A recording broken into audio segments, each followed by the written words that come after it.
9 de la mañana con 15 minutos. Muy buenos días a las Warmis de Radio Pichincha, amigos y amigas, en este viernes 19 de diciembre, acompañándolos siempre con más información. Bueno, empezamos un poquito tarde, pero realmente necesitábamos esos minutos más para escuchar a nuestra prefecta de Pichincha, Paola Pavón. Y bueno, queremos comentarles que sigue nuestra pregunta a través de nuestras redes sociales. Ustedes todavía pueden votar. ¿Cree usted que en el caso León de Troya debería ser investigado el expresidente Guillermo Lasso? Pues ya tenemos un 98% que menciona que sí debería ser investigado, un 2% que no. Ustedes pueden seguir esta votación y pueden hacerlo durante este día a través de nuestras plataformas digitales.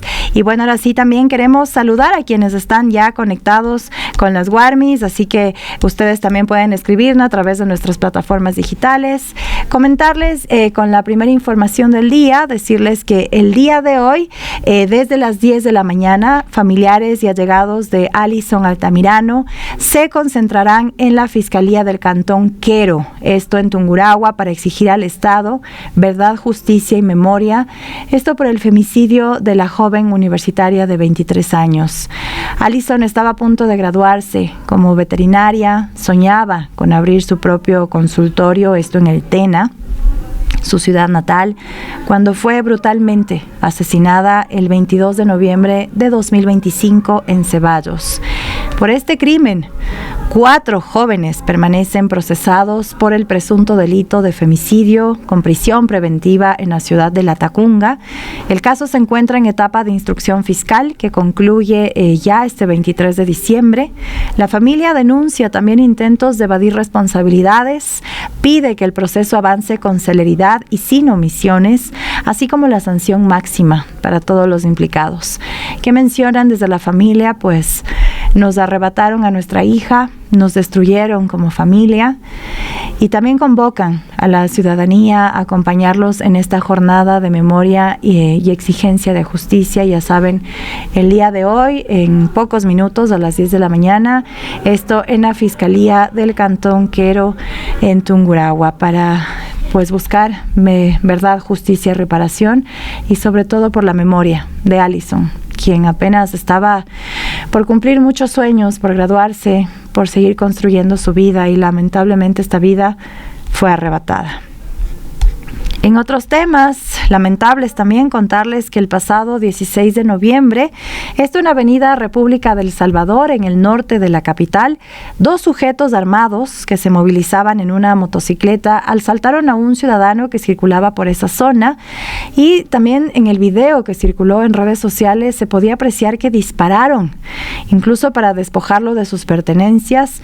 Este hecho habría ocurrido en horas de la madrugada y quedó registrado justamente en las cámaras de seguridad del sector. Hechos muy lamentables, hechos violentos que conmocionan a toda la ciudad y al país también, impensables hace algunos meses y hace algunos años, ¿no? Pero es que esta es la realidad en la que ahora vivimos en nuestra ciudad y en nuestro país. Y bueno, ahora también queremos hablar de otros temas importantes. Vamos a ir con nuestro reporte en vivo. Queremos comentarles que la audiencia de formulación de cargos, esto en el denominado caso La Manada de Cayambe, se está llevando a cabo este día desde ya horas de la mañana, desde las 8:30 en el Complejo Judicial Norte.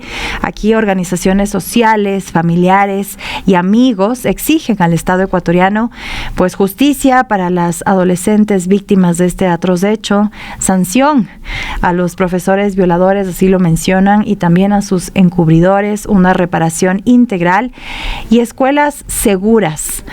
Aquí tenemos más información con nuestra compañera Diana Dávila, que se encuentra en el sitio y nos trae más detalles. Dianita, muy buenos días, te escuchamos. Sofi y amigos oyentes, ¿cómo están? Muy buenos días. Nos encontramos en este momento en el Complejo Judicial Norte sobre la Avenida Amazonas, pues a las 8:30 inició la audiencia en contra de los 5 presuntos responsables de la violación que sufrieron 2 adolescentes de 17 años. Sobre estos hechos, el fiscal narró que la tarde del 28 de febrero de 2025, docentes de de las víctimas les dieron de tomar licor hasta que perdieron el conocimiento. Horas después, las estudiantes despertaron en camas distintas y con síntomas de haber sido agredidas sexualmente. El fiscal agregó que, de acuerdo a los testimonios anticipados, los agresores habían cometido una violación grupal aprovechándose de su estado de vulnerabilidad. Precisamente por ello, hoy es la audiencia de formulación de cargos y en este momento familiares de las víctimas están realizando un plantón exigiendo justicia. Cabe recordar que en ese entonces las madres de las adolescentes, preocupadas por no saber nada de ellas, empezaron a buscarlas con ayuda de la Policía Nacional y horas más tarde de las agresiones las identificaron en un vehículo junto a los procesados quienes fueron aprehendidos. Hay que recordar que en la audiencia de calificación de flagrancia y formulación de cargos se solicitó la prisión preventiva para los entonces 4 docentes y otra persona más que estuvo involucrada y de quien sería el propietario de la vivienda en donde ellas fueron agredidas. También se consideraron medidas de protección a favor de las víctimas para evitar que los procesados las intimiden o se les acerquen. Este día precisamente se van a formular cargos y cabe también destacar que los 4 docentes son procesados con base el artículo 171, inciso segundo del numeral 4 del Código Orgánico Integral Penal, mientras que el dueño de la casa es acusado por el inciso primero de la norma. Estaremos más adelante conociendo cómo se desarrolló esta audiencia de formulación de cargos y cuántos son los años que pide la Fiscalía como pena privativa de libertad para los acusados, en este caso que se denominó La Manada y que ocurrió en Cayambe. Es lo que les podemos informar a esta hora desde las afueras del Complejo Judicial Norte. Continuamos con ustedes. Y bueno, hoy en las Warmis abrimos un espacio para analizar qué está pasando con el sector de la construcción en nuestro país, este ámbito clave también para el empleo, la economía, el derecho también de esta ciudad. Y para hablar de todos estos temas ya nos acompaña en cabina nuestro invitado, él es Handel Guayasamín, arquitecto y expresidente del Colegio de Arquitectos de Pichincha, para leer más allá de estas cifras, ¿no? También reflexionar sobre el presente y el futuro de nuestras ciudades. Y hablando de cifras, porque se menciona que la construcción en nuestro país ha caído un 48%, esto en el tercer trimestre del 2025, y queremos entender también ese panorama. Handel, muy buenos días, bienvenido a las Warmis. Y bueno, ¿cómo describir esta situación actual del sector de la construcción en nuestro país, tomando en cuenta estas cifras que se plantean? También se hablaba de un crecimiento, ¿no?, de este sector de la construcción, pero por eso queremos entender el panorama. Buenos días, Handel. Buenos días, Gabriela. Millón gracias por esta invitación. Yo quisiera iniciar esta entrevista haciendo un mensaje de sentido pésame a la familia del expresidente Rodrigo Borja, a quien tuve la posibilidad de conocer, el honor de conocer personalmente, porque creo que se ha ido un estadista y un buen hombre, un buen profesional que hizo una gestión honorable y que hasta el último día era un hombre que transitaba por las calles como cualquier ciudadano, y eso da cuenta de su ética y de su conducción, digamos, como no solamente funcionario público, sino también como hombre de bien. Eso para empezar. Siempre es bueno recordar a la gente que ha hecho país. Así es. En cualquiera de los ámbitos o actividades. En relación ya al tema específico de la construcción, efectivamente tenemos un país que desde hace algunos años tiene indicadores, digamos, a la baja, y particularmente desde la pandemia del 2020 no ha podido recuperarse.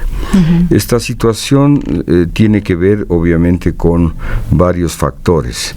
Yo creo que la gestión que hemos tenido en los últimos años no es una gestión precisamente gubernamental, me refiero, que apunte a, digamos, a un desarrollo económico sostenible.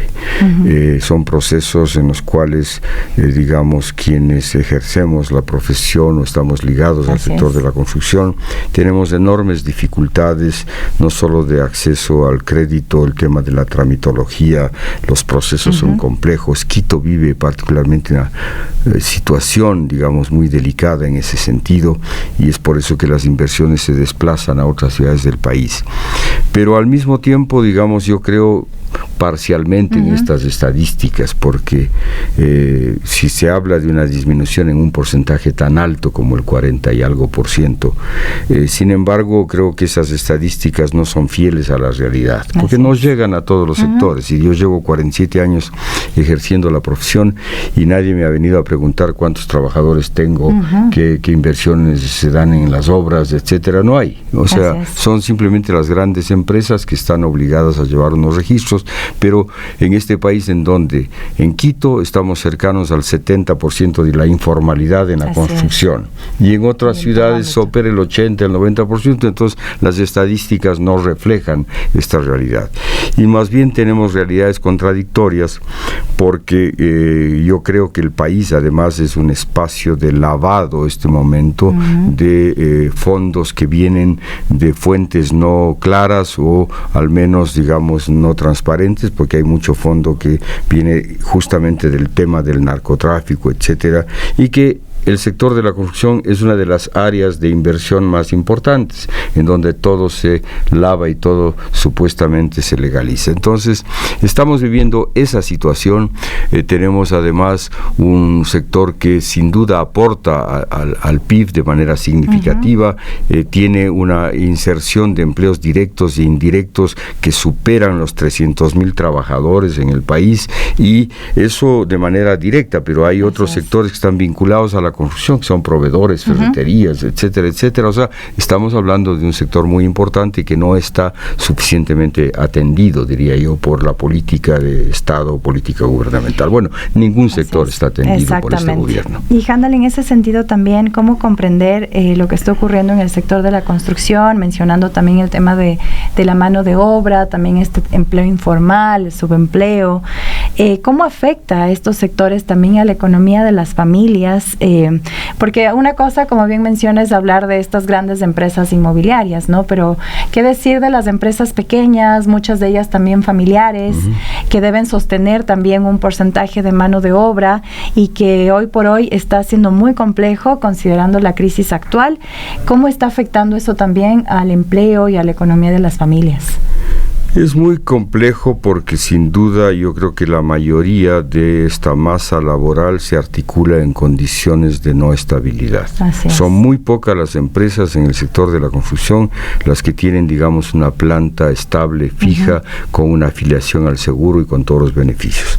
La mayoría de los casos son realidades que contratan personal para una obra, que a veces la obra puede variar, puede ser una intervención de 3 meses, 6 meses, o un año, cuando más, y eso ni siquiera se ha generado unos mecanismos que posibiliten que estos constructores, que son la mayoría a nivel nacional de pequeñas unidades productivas, puedan afiliar a sus trabajadores temporalmente, porque debería ser ese un mecanismo. Nada de eso existe, no hay un planteamiento concreto, mientras nos ahogamos en una cantidad de discusiones absolutamente intrascendentes respecto de legalizaciones de temas que realmente insulsos en la Asamblea. Entonces, yo creo que esto requiere de revisiones de fondo, pero revisiones que vengan desde yo llamaría desde la realidad, desde lo concreto. Ahora el término que se usa en los sociólogos es desde el territorio. Así es. Y si uno no usa esas palabras está fuera de contexto, pero me parece que los sectores, en cada uno de los sectores, el sector agropecuario, el sector, digamos, de la construcción, el sector de la manufactura, de la pequeña industria, todos los sectores productivos deberían aportar a la construcción de una legislación que sirva, no este papelerío que tenemos que está ahí, son rumas de leyes y de decretos, resoluciones que no se aplican o no sirven.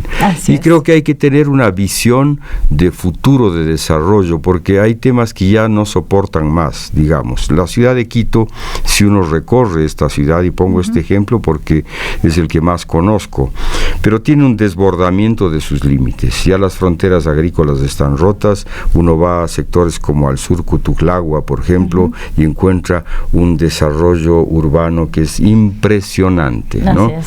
Y todo eso en la informalidad. Y en cambio tiene el vaciamiento desde el centro histórico, la Mariscal, todo el eje de la 10 de agosto, ya con metro incluido, ¿no? Edificios que están como fósiles urbanos ahí envejeciendo sin ningún uso.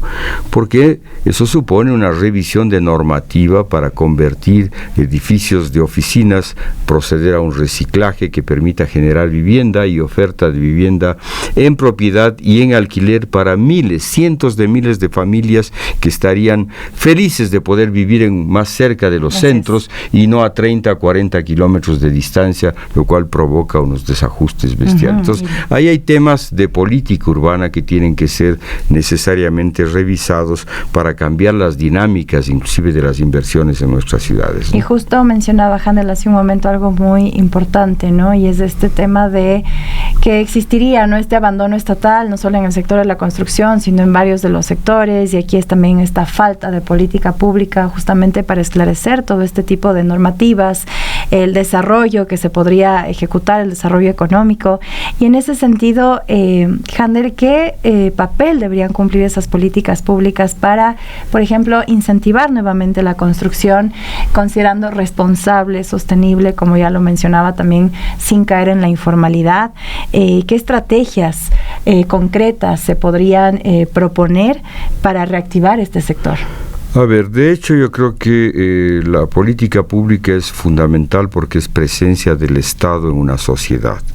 Y ahora si algo adolecemos es de esa presencia. El Estado en el Ecuador no existe, está en Miami, está de viaje, está en cualquier parte, ¿no? No existe. Porque usted va a cualquier centro de salud y no es atendido. Si usted va a pedir un derecho que le asiste como un ciudadano que ha cumplido con sus obligaciones respecto de temas de educación, que quiere matricular a sus hijos o hijas en las escuelas, tampoco hay que hacer unas filas, madrugar, conseguir cupos, y todo eso es un descalabro total. Entonces, política pública respecto del sector de la construcción específicamente requiere hacer un análisis de cuál es el déficit real de vivienda, porque, por ejemplo, yo creo que en el Ecuador hay muy poca gente que no tiene casa, que vive en la calle, digamos. O sea, los demás ocupan espacios que no son habitables, muchos de ellos que no están en condiciones, pero que requieren una intervención en mejoramiento habitacional, más que en vivienda nueva. O sea, hay que ir, por tanto, al mejoramiento habitacional de lo existente, que me parece que esa es una línea de trabajo muy importante. Y eso supone generación de créditos blandos a largo plazo, generación también de un banco de materiales, de dotación, que además uno puede recoger de proveedores que necesitan normalizar sus ventas en grandes sitios de acopio para que uno pueda conseguir los materiales para mejorar su casa, su cuarto, su hábitat. Eso por un lado en una línea de vivienda, pero al mismo tiempo hay que hacer producción de nuevas unidades. Y para eso hay que ya plantearse líneas de prefabricación, porque estas cosas no se hacen de casita en casita, tiene que ser una producción masiva en serie, que además apuntarle al fortalecimiento de la industria de la construcción.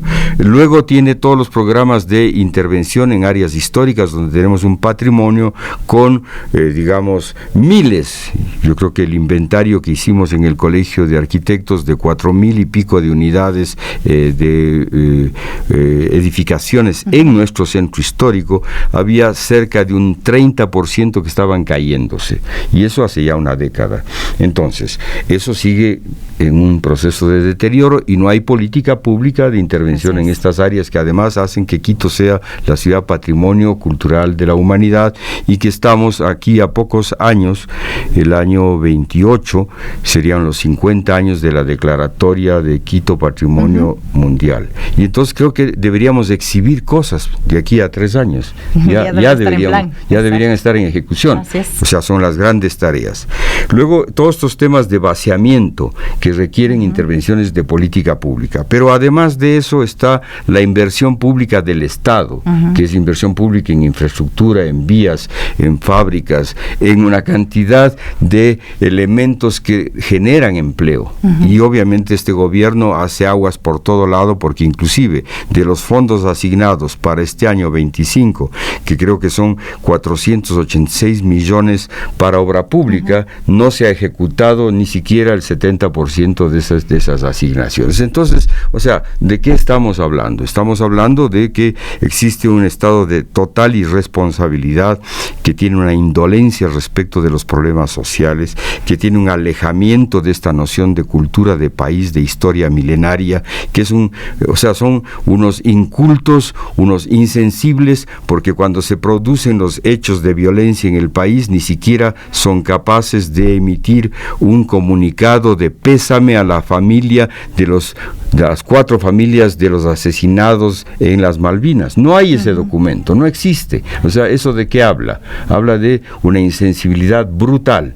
Y es una oligarquía de una burbuja que obviamente lo que hace es aprovechar de los gobiernos para hacer negocios. Así es. Desde el principal hasta todos sus adláteres. Entonces, yo no creo nada en este gobierno. Me parece que estamos frente a una total ausencia del Estado en relación ya a lo que supone el asumir sus obligaciones, y obviamente el sector de la construcción, el tema urbano, está igualmente abandonado, salvo las gestiones que hacen esfuerzos increíbles. Yo antes de llegar acá estaba escuchando a nuestra prefecta, y uno ve que a pesar de la no asignación de recursos, etcétera, se hace obra. Igual en Quito, más allá de que puedan haber equívocos, porque yo creo que es un equívoco que Pavel se haya lanzado ya de candidato. Él debió haber esperado un poquito hasta el final, porque ahora se convierte en blanco, en foco de ataque de todo el mundo, es alcalde y candidato.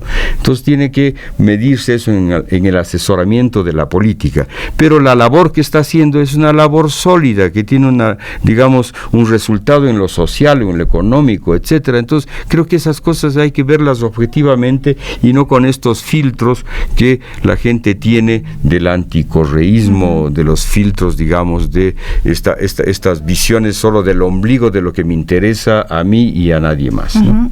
Y un tema que no quiero dejar de preguntar, Handel, y que ya lo había mencionado a ustedes, que sí, si uno transita por Quito, principalmente en el centro norte de la urbe, se encuentra con estos edificios gigantescos, ¿no? Modernísimos, pero lo que llama la atención, al menos particularmente a mí, es que muchos de ellos se encuentran vacíos, ¿no? Y uno ahí se cuestiona qué es lo que ocurre ahí.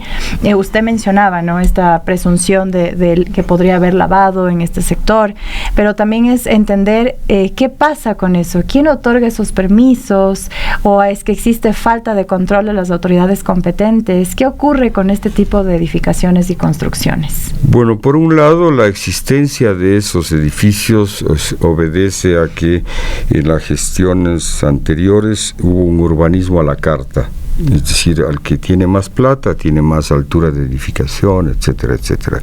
Yo no es que esté en contra de que la ciudad crezca hacia arriba, me parece que es fundamental una compactación, una mayor densificación de la ciudad para evitar el desborde, el desparrame, sin duda. Pero hay que saber hacerlo, hay que definir cuáles son las zonas en las cuales esto se puede hacer.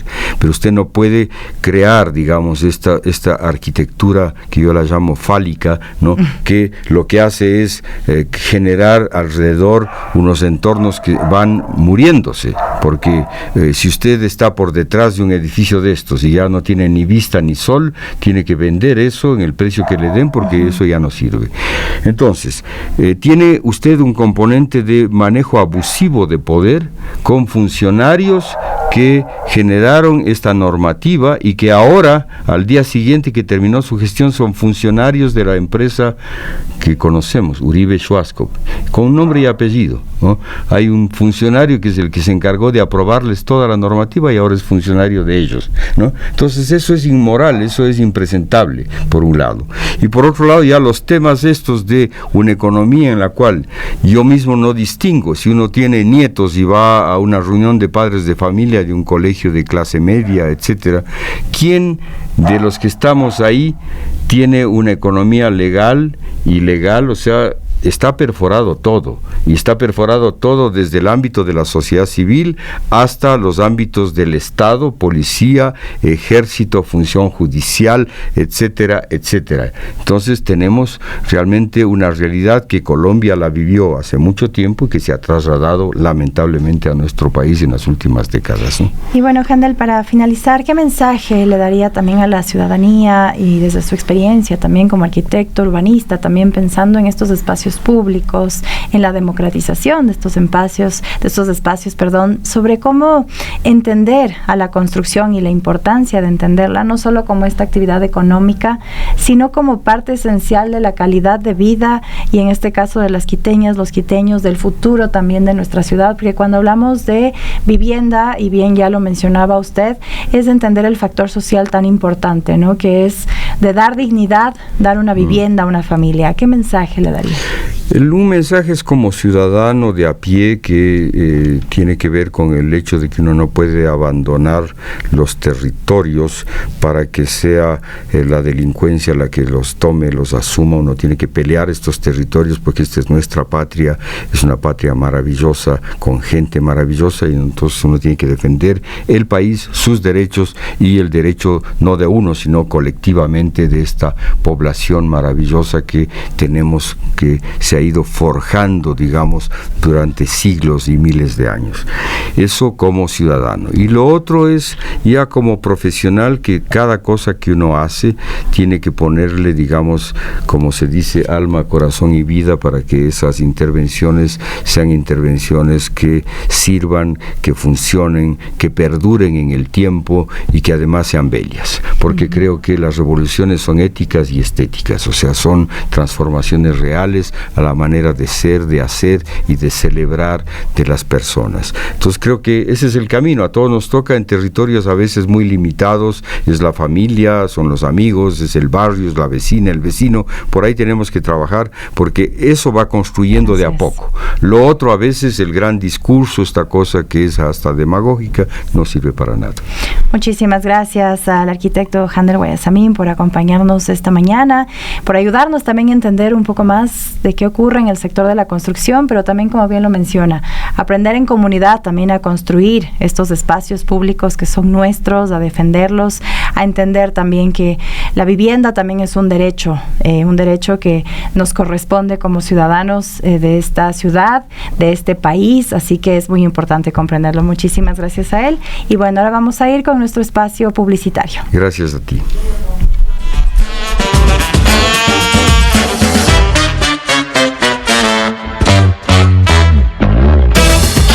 Inicio del espacio promocional y publicitario.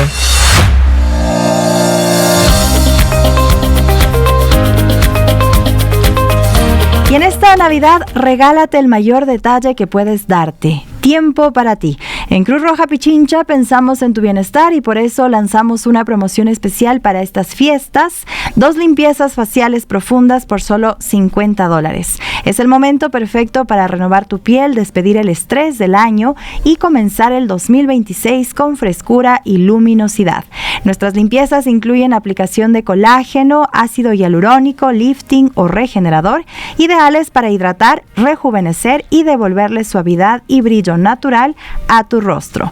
Ven con alguien especial, regala y regálate este detalle. Agenda tu cita al 022 90 28 34 o al 0994 69 82 31.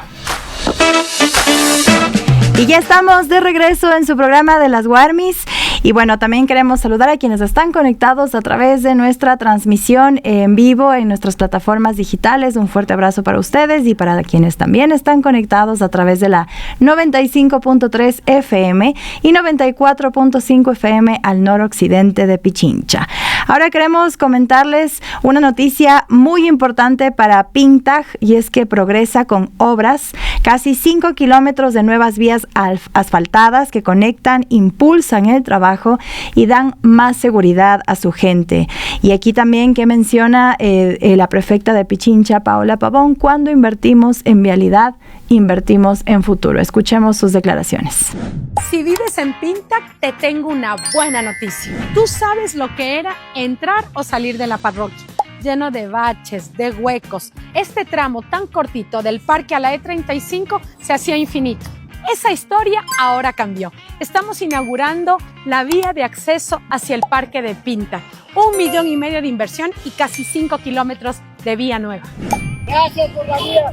¡Feliz que estén felices! ¿Y qué significa eso? Que hoy llegas más rápido a la vía principal, que tu carro ya no se cae en los huecos y lo más importante, que el transporte público llega hasta tu casa. Hicimos un asfaltado completamente nuevo. Construimos cunetas para que el agua no vuelva a dañar la vía y colocamos señalización que hace el camino más seguro, de día y de noche.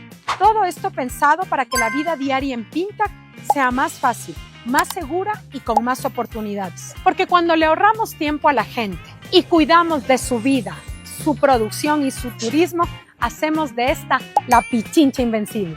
Importantes obras para Pichincha y en este caso para Pintac.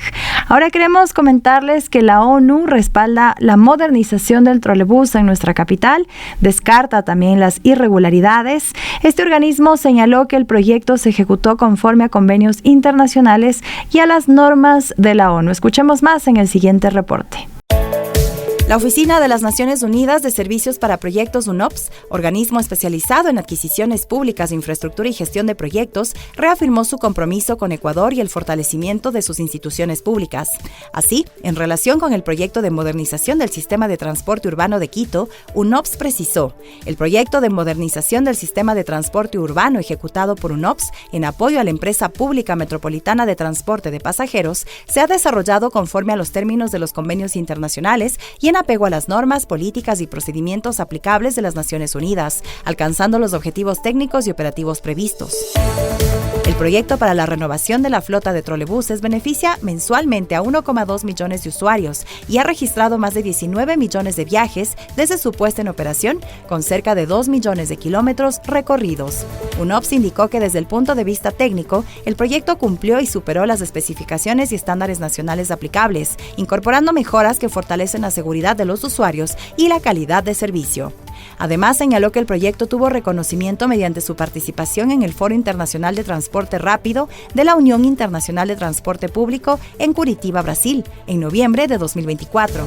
La presencia y operación de UNOPS en Ecuador se fundamenta en los instrumentos internacionales suscritos y ratificados por el Estado ecuatoriano en el marco de las Naciones Unidas. Desde 2022, UNOPS trabaja de manera coordinada con instituciones públicas nacionales a nivel central y local para optimizar el uso de los recursos públicos.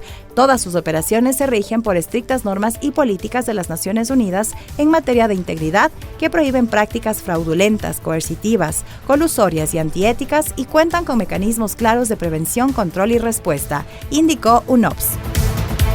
Tomado de radiopichincha.com, reportó para las Guarmis Gabriela Cruz.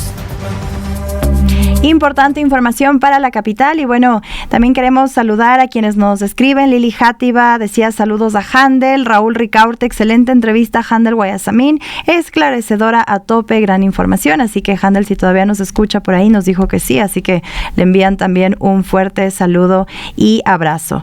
Y ahora también volvemos la mirada a nuestra capital, comentarles que el municipio de Quito invierte $4.2 millones en educación y en 12 años no se había inaugurado una sola institución educativa en la capital y este 2025 se lo hizo y en este caso en Amaguaña. Escuchemos más información en el siguiente reporte de nuestra compañera Jessica Almeida.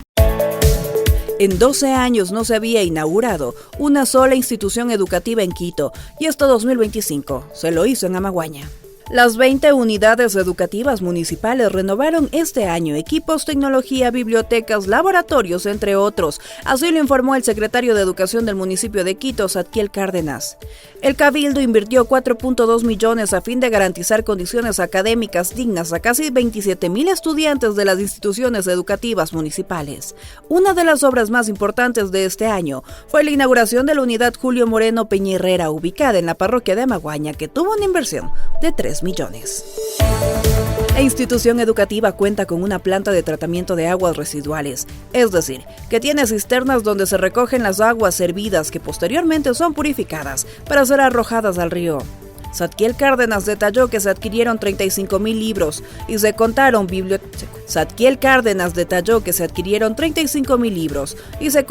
bibliotecarios para todas las unidades educativas. Además, invirtió 2 millones para renovar computadoras, mejorar laboratorios y adquirir 300 pantallas interactivas que hoy reemplazan los pizarrones.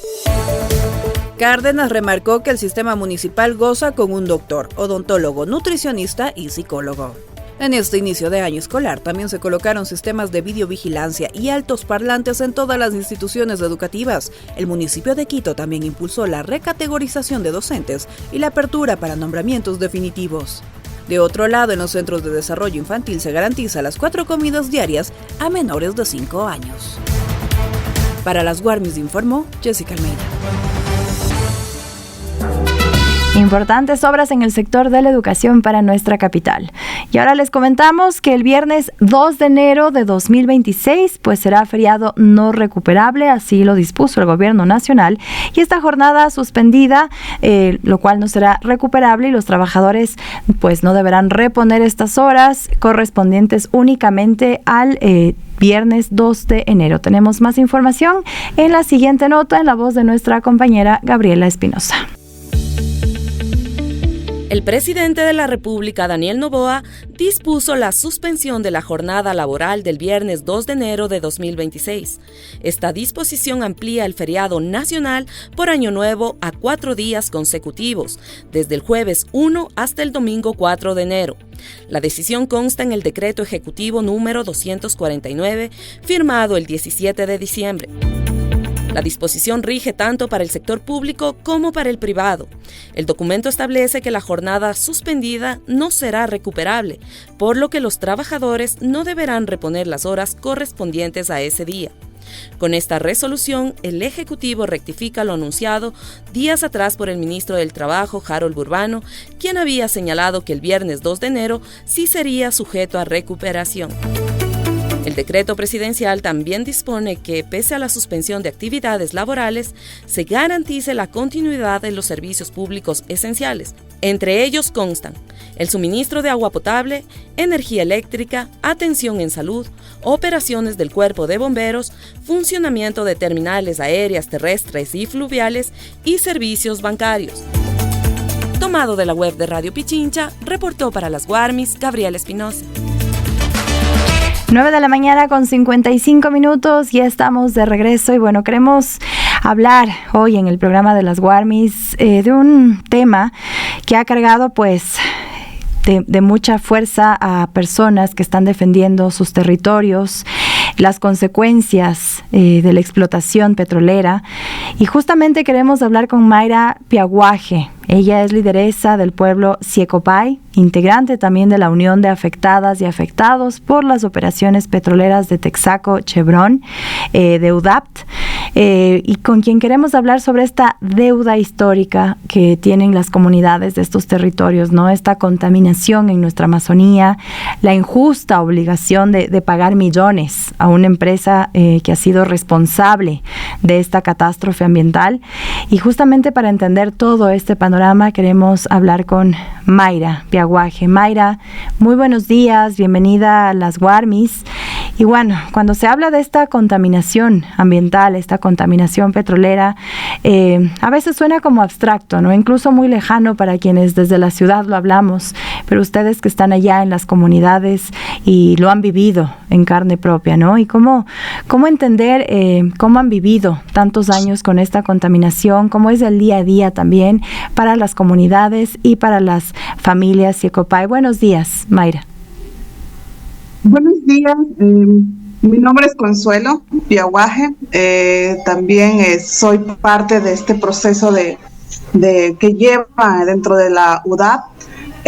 Bueno, nosotros yo soy la segunda generación en la cual continúa con esta lucha de nuestros abuelos, de nuestros padres también, y es una herencia tal vez que no es agradable porque nos toca continuar resistiendo y luchando por nuestros derechos, para que se repare nuestra Amazonía. Y bueno, también para entender, Consuelo, en la comunidad, ¿Qué ha cambiado, por ejemplo, en el agua, en la tierra, en los alimentos que ustedes consumen, justamente desde la llegada de estas operaciones extractivistas de esta empresa, ¿no?, de Texaco Chevron? ¿Cómo han sido estos años? ¿Cómo es la vida en las comunidades?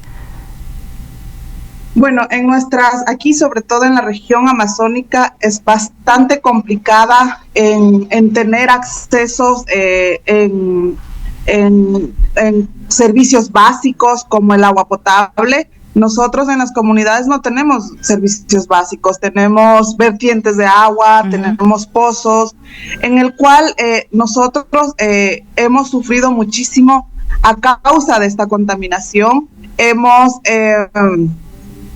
nuestros ríos ya no se sabe si estos están limpios, en nuestros pozos ya no es lo mismo. Entonces, muchas mujeres, las que hemos sido violentadas o que ha causado esta empresa es en las mujeres, porque tenemos muchas mujeres aquí en la provincia de Sucumbíos y en la provincia de Orellana. Son mujeres las que hemos recibido mayor violencia en el sentido de la salud, en el sentido de que muchas mujeres tienen cáncer. Entonces, es bastante para mí indignante de que ahora pretenda el Estado ecuatoriano pagar $220 millones a una empresa que contaminó nuestros ríos, que contaminó nuestra forma de vida y nuestra forma de ver el mundo, nuestra cosmovisión. Entonces, yo lo que puedo decir es que les invito a las personas que dicen que es mentira, que estas sentencias son fraudulentas. Entonces yo les invito a la Amazonía que vengan a conocer esas lagunas que son de desechos tóxicos. Hay piscinas de desechos tóxicos, todavía en la actualidad se puede palpar. Esta empresa que contaminó estuvo operando antes de que yo naciera. Entonces, imagínense que todavía sigan habiendo estos ríos de desechos tóxicos. Yo tengo 29 años. Imagínense que todavía, hasta el día de hoy, siguen habiendo estas contaminaciones. Y algo que tú también mencionaste, muy importante recalcar, es las afectaciones también a la salud, no solo a las vertientes de agua, a sus tierras, los alimentos que consumen, sino las graves afectaciones a la salud, enfermedades como el cáncer, por ejemplo. Y no sé si allá ustedes tienen de cerca casos que se han suscitado de este tipo de afectaciones tan graves, y qué significaría enfrentar también esta enfermedad en este territorio que también tiene esta falta de acceso a la salud. También ahora vemos hoy por hoy la justicia que ustedes están pidiendo. ¿Cómo es también la situación de salud actualmente en estos territorios? Bueno, yo tengo varias mujeres, familias que han sido, ya han fallecido también, lamentablemente, con esta enfermedad de cáncer. En nuestras comunidades tampoco hay subcentros de salud. Por ejemplo, no tenemos, también en Cuyabeno, por ejemplo, estamos a 3 horas de una ciudad, no hay un subcentro, no hay nada, en el cual ahí hubo una familia que lamentablemente la detectaron al último momento y no se pudo hacer nada y falleció. Entonces, para nosotros en la región amazónica, para los pueblos indígenas, es mucho más difícil el acceso a la salud. Es muy difícil porque nosotros nos encontramos en zonas rurales, en zonas de las comunidades, y sobre todo aquí ni siquiera en Lago Agrio no tenemos un hospital de primer nivel. A nosotros nos toca viajar a Quito, a estar en Quito, a sacar turnos, a buscar para poder sobrevivir, y eso ha pasado y es injusto porque la Amazonía ha sido siempre explotada y no recibimos nada, no tenemos ni siquiera salud, ni siquiera educación, ni siquiera, hasta peor, estamos desconectados desde la capital aquí hasta la provincia de Sucumbíos. No hay carreteras, no hay nada. Entonces, somos prácticamente abandonados. Yo siempre he dicho que la Amazonía es una zona de sacrificio, es un patio trasero de una casa en donde se puede acumular de basura, donde se puede acumular los desechos tóxicos. Entonces, para mí es injusto que la Amazonía sea recibida y sea golpeada de esta forma, no solo en estos procesos judiciales, sino en todos los sentidos que ocurren en nuestra Amazonía. Uh-huh. Y Consuelo, pues ahora el Estado ecuatoriano tiene la obligación, ¿no?, de cancelar a esta empresa $220 millones a Chevron. ¿Qué sienten ustedes también al escuchar esta noticia, este monto exorbitante que ayer igual lo comentábamos con Sofía aquí en la cabina, que pese a que incluso quieren darles a ustedes reparaciones, no hay reparación que valga ante tanto daño ambiental que han generado, tanto daño a las familias, a las comunidades, al agua, a la tierra? ¿Cómo sienten, cómo miran ustedes esta noticia? Bueno, para mí, cuando escuché hace una semana, y para las comunidades indígenas, es indignante para mí. Y para las comunidades es una ofensa para la memoria de las personas que han fallecido esperando la justicia, de las personas que todavía siguen viviendo y ya están mayores, adultos, ya están avanzados de edad. Y escuchar esta noticia de que el Estado ecuatoriano va a pagar $220 millones a una empresa que contaminó nuestros ríos, que contaminó nuestra forma de vida. Entonces, para mí, primero, es indignante, es una ofensa. ¿Cómo vamos a pagar a una empresa que destruyó? Que destruyó, que contaminó. O sea, no sé, para mí es ser indolente de que estemos de acuerdo o el Estado mismo pague a una empresa que contaminó, que destruyó no solo de forma física, sino de forma, bueno, para nosotros, para los indígenas, la naturaleza es un mundo espiritual. Entonces nos destruyó en todas las formas, en la forma superficial y espiritual. Y sobre todo estamos sacrificando con pagar $220 millones a una empresa, con el dolor de las mujeres, con el dolor de familias que han enterrado a sus hijas con cáncer. Entonces, para mí es indignante en donde el Estado ecuatoriano pague a esta empresa contaminadora, a esta empresa que asesinó. Entonces, para mí no tiene nada de gracia de que el Estado, bueno, decían en unas noticias que estaban celebrando como que si fuera un triunfo de que hemos ahorrado dólares, porque dicen que pudo haber sido peor, porque hubiéramos pagado más de $3,000 millones y dicen que ahora vamos a pagar solo $220 millones. Entonces, eso no es de celebrar, es indignante, es ser indolente sobre los derechos humanos y de la naturaleza. Uh-huh. Y Consuelo, desde la UDAP, ¿qué están exigiendo? Porque aquí no solo hablamos de esta justicia económica, que es lo que estamos hablando, pero también hay una justicia histórica, esta justicia ambiental, esta justicia humana que falta. Así que desde la UDAP, ¿cuáles son esas exigencias? Nosotros, la UDAP, bueno, hay que aclarar que la UDAP dentro de la UDAP están las nacionalidades afectadas, uh-huh, y comunidades y pueblos campesinos afectados. Nosotros lo que estamos exigiendo es la reparación, que con este dinero que se pretenda pagar a esta empresa contaminador, nosotros queremos que sean embargadas estos $220 millones para que puedan ser reparadas en nuestra Amazonía, para que podamos iniciar, porque la reparación como tal, no se puede tener. Sin embargo, se puede intentar remediar, intentar que la naturaleza pueda volver a respirar, porque sabemos que la naturaleza, que la tierra, para nosotros es otro ser humano más que respira, que siente. Entonces, nosotros queremos que se embargue estos $220 millones para que se pueda reparar, el inicio de una reparación para las zonas afectadas, desde aquí en la provincia de Sucumbíos y en la provincia del Orellano. Y que según nuestra Constitución también es un agente de derechos, el derecho a la naturaleza, así que eso también hay que recordarles de vez en cuando.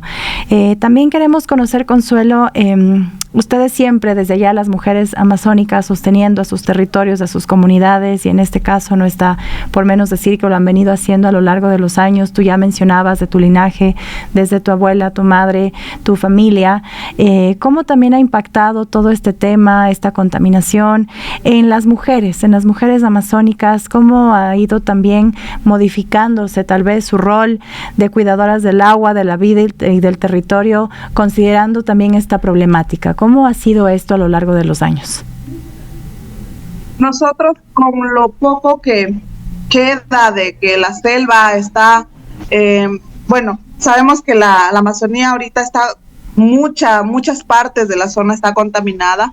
Con lo poco que nos queda a nosotros, a nuestros hijos, a nuestra generación y sobre todo nuestras abuelas, siguen, por ejemplo, en las escuelas, intentamos recordarles que nuestro planeta, que nuestra selva, todavía siguen existiendo espíritus, que todavía siguen viviendo y que por lo tanto tenemos que respetarla. Yo me acuerdo que mi bisabuelita, Dona Tilde, decía que las piedras hablaban, que ahora no lo hacen y que la naturaleza nos habla, y ella decía que no hay que olvidarse de que la selva es un espíritu. Entonces nosotros seguimos impartiendo y compartiendo en nuestras escuelitas de que la naturaleza se respeta, de que la naturaleza tiene espíritu, de que nuestros conocimientos también ancestrales se tienen que seguir practicando. Lamentablemente las prácticas, como por ejemplo nosotros somos, en mi nacionalidad somos, o las comunidades indígenas somos muy espirituales.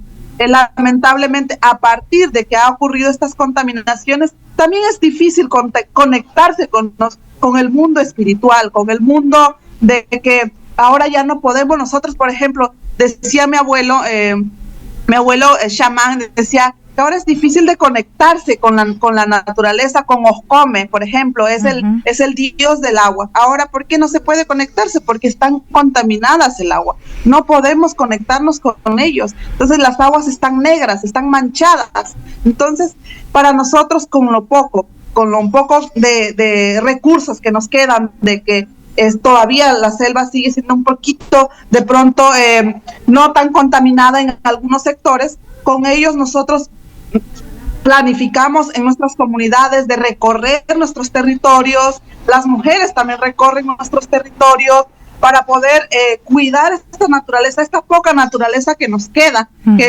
protegerla. Entonces nosotros estamos inculcando en nuestros hijos, en las escuelas, de que la naturaleza sigue todavía respirando, sigue existiendo y hay que respetarla. Es lo que hacemos en nuestras comunidades. Así es. Y bueno, Consuelo, también para finalizar, ¿qué mensaje le darías a las mujeres, a la ciudadanía en general, a la sociedad ecuatoriana, sobre lo que ustedes continúan viviendo allá en territorio amazónico? Porque como bien tú dices, parece que los años pasan, ¿no? Y que nos olvidamos de estas actividades extractivistas que tanto daño le han hecho a nuestro territorio, y también al vivir acá en la ciudad, apartados, ¿no?, de lo que ocurre en las comunidades amazónicas, también entendemos como que no nos afecta, como que no es con nosotros este problema. Pero ¿qué mensaje le darías a la sociedad en general sobre la importancia de hablar de estos temas, de no dejar de hablar acerca de esta contaminación brutal que se cometió en la Amazonía a través de esta empresa? ¿Qué le dirías a la sociedad que nos escucha? Bueno, yo a todos los oyentes que les gusta la naturaleza, que ama la justicia, que todavía cree en la justicia, les invito a que primero no seamos indolentes, no seamos indiferentes en la lucha de muchas personas dicen que la lucha es de ellos. He visto comentarios en las redes sociales de que, la lucha es de ellos. No, esta lucha es de todos nosotros, de todas las personas que buscan justicia, que les gusta la selva, que les gusta la naturaleza. Y yo siempre digo también de que cuando la Amazonía sana, nosotros sanamos. Entonces, esta lucha no es solo de los pueblos indígenas, sino es de toda una comunidad, de todo el pueblo ecuatoriano, en donde busca justicia, en donde no es indolente con el dolor de las personas, con el dolor de las otras personas. Entonces les invito que reflexionemos, que no seamos indolentes, que sigamos, y también les invito, todavía aquí en nuestras comunidades hay lagunas de desechos tóxicos. Nosotros tenemos en la UDAP actividad como por ejemplo se llama Toxitour. Yo les invito a que ustedes participen a estas actividades que hacemos dentro de nuestra organización, dentro de la UDAP. Hacemos este Toxitour para que puedan conocer y que palpen al menos un poquito de la realidad de lo que vive un indígena, de lo que vive un campesino. Entonces les invito para que pueda conocer y pueda visitar la Amazonía y realizar esta actividad que se llama Toxitour, conocer en dónde están las lagunas que siguen todavía existiendo aquí, y al momento de llover todos estos desechos tóxicos van a los ríos, y en los ríos viven las comunidades indígenas. Entonces les invito a que conozcan, que no seamos indolentes. Muchísimas gracias a Consuelo Piaguaje, lideresa Siecopay, hablando de este tema tan importante que no debemos olvidarlo, ¿no? Y es esta afectación por las operaciones petroleras de Texaco Chevron, y nosotros aquí siempre lo seguiremos hablando. Ahora queremos ir también con otro importante tema, también en defensa de la naturaleza. Y bueno, las Guarmis creemos que defender la vida también es defender la naturaleza, y en este caso en particular es la defensa de árboles. Es la memoria de un barrio, el derecho a decidir sobre el entorno. Y hoy queremos conversar con nuestra siguiente invitada. Ella es Maite Gavilanes, comunicadora ambientalista, y bueno, con quien ya la hemos tenido aquí en otras ocasiones, hablando acerca de el corte de unos árboles antiguos, esto en el sector de Cotocollao, al norte de nuestra capital, y pues que esto convoca a la movilización de toda la ciudadanía, ¿no? Que se niega también a guardar silencio por lo que está ocurriendo en esta zona. Así que Maite, muy buenos días, bienvenida siempre a este espacio de las Guarmis, y bueno, también conocer para quienes no habían escuchado ya de esta problemática, qué está ocurriendo en este sector de Cotocollao, por qué persiste esta tala de árboles, y que ustedes también continúan en esta lucha de su defensa. Muy buenos días. Muchísimas gracias, buenos días a toda la audiencia de las Guarmis aquí en Radio Pichincha. Agradecida de este espacio. Sí, efectivamente, en el condominio donde habito, que está al norte de la ciudad, entre el barrio al final de San Carlos, en la parroquia La Delicia, tenemos un pequeño arbolado constituido en principio por 6 árboles. 2 de ellos fueron talados en el 2022 con anuencia de la Secretaría del Ambiente en ese momento, y los otros árboles aún siguen en pie. Esta defensa por este arbolado inició en el 2016, es decir, que el próximo año estaríamos cumpliendo una década de defensa, y aunque pareciera insignificante o muy pequeña esta defensa, yo quiero decir que es una cruzada por la vida de la naturaleza en la ciudad. ¿Cómo se expresa la naturaleza en la ciudad? En el arbolado urbano, en las áreas verdes, en los jardines públicos y privados. Ahí está la naturaleza, y también en los animales domésticos, en las mascotitas como los gatos, los perros, las aves, etcétera. Entonces, pensamos que la naturaleza solo está fuera de la ciudad, pero no, tenemos también la presencia de la naturaleza en nuestra ciudad a través de estos árboles, ¿no es cierto? ¿Y por qué para nosotros, para mi familia, para mí es importante esta defensa? Porque al estar nosotros cerca de nuestro apu protector, el Monte Pichinchala, ¿no es cierto?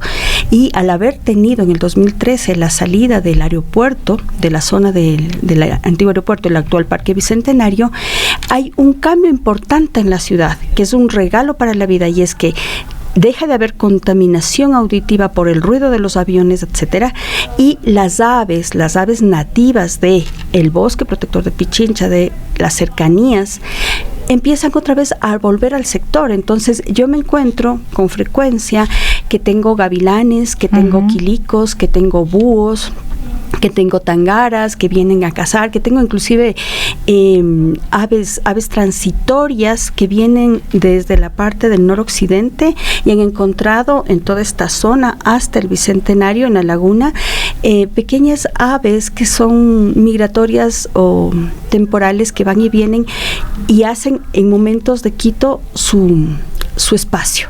¿Sí? También hay sinsontes. Por ejemplo, los sinsontes es una ave migratoria que llegó de México y encontró en Quito el lugar perfecto para quedarse, y está aquí en Quito, y es un canto maravilloso. En una de las canciones de Silvio Rodríguez habla de los sinsontes, ¿no es cierto? Y escúchenlos, además los sinsontes siempre andan en pareja. Tenemos también colibríes. El colibrí es el ave de Quito, y por ejemplo en el norte de Quito, en mi barrio tenemos y en mi sector una especie de colibrí muy, muy lindo, pero también de mucho cuidado. Es un colibrí lesbia victoria. ¿Cuál es el lesbia victoria? El colibrí que tiene esta cola larguísima, y es pequeñito. Entonces, cuando yo talo un árbol, estoy acabando con un sinnúmero de vidas, ¿no es cierto? Y bueno, por esto es el motivo de nuestra defensa. Además, abogamos que Quito está perdiendo cada año, pierde por distintos motivos, por desconocimiento, por temor, por falta de la aplicación de la Ordenanza Municipal de Protección de Arbolado Urbano, la 041 del 2022, Quito pierde una cantidad importante de árboles anualmente. ¿Qué pasa con el arbolado urbano? Nosotros necesitamos que los árboles crezcan tal y como son.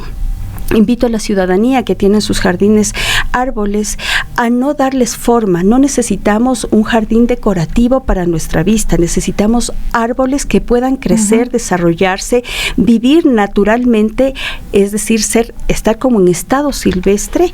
¿Para qué? Para que nos den aire, para que nos protejan del sol, para que nos ayuden a manejar la contaminación, para que vuelva la vida a la ciudad. Cada vez que podamos un árbol en forma de chupeta, en forma de espiral, ¿qué es lo que estamos haciendo? Imagínese que a su brazo, a su pecho, le cortan. Usted se va desangrando, va perdiendo fuerza, le va a dar anemia a usted, ¿no es cierto? Infecciones y todo lo demás. Lo mismo pasa con estos árboles. Entonces, hacemos que la vida del árbol se reduzca, el proceso de envejecimiento es más rápido, mayor, y no tenemos, ni los árboles tienen calidad de vida, ni nosotros como los seres que más nos beneficiamos de los árboles. Por eso nuestra defensa.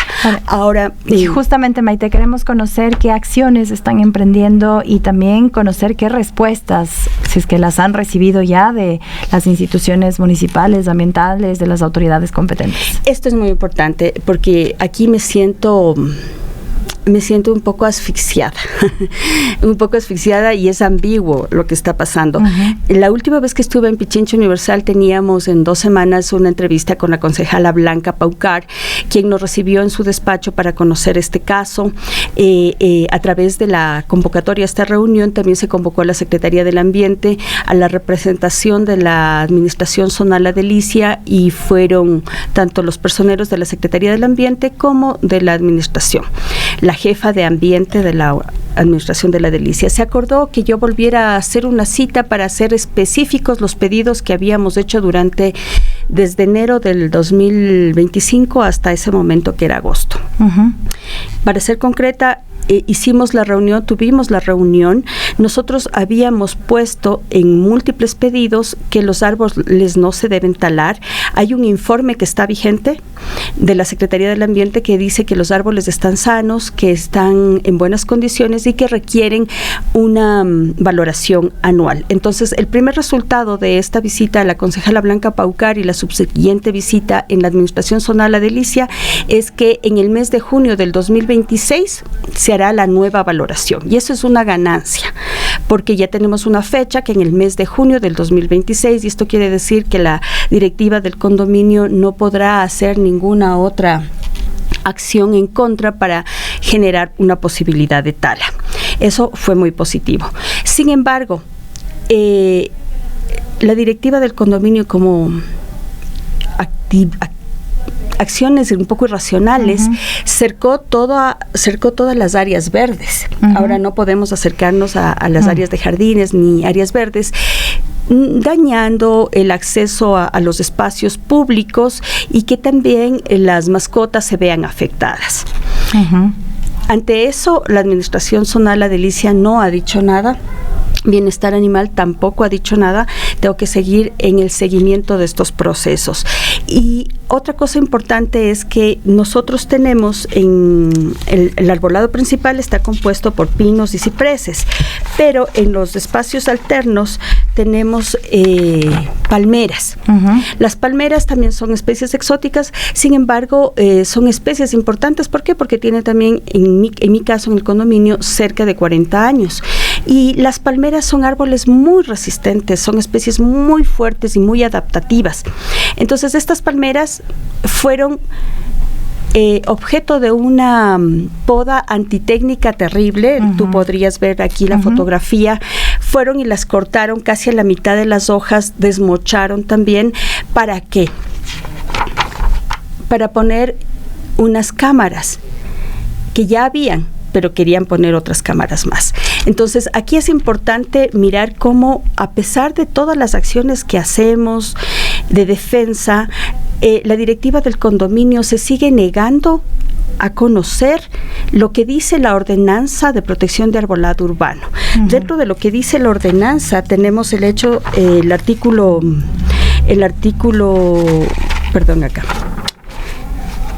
artículo 3958, ¿no?, que es la declaratoria de protección del arbolado urbano. Se declara protegido el arbolado, patrimonial inventariado y a todos los árboles en suelo urbano, tanto en espacio público como en privado.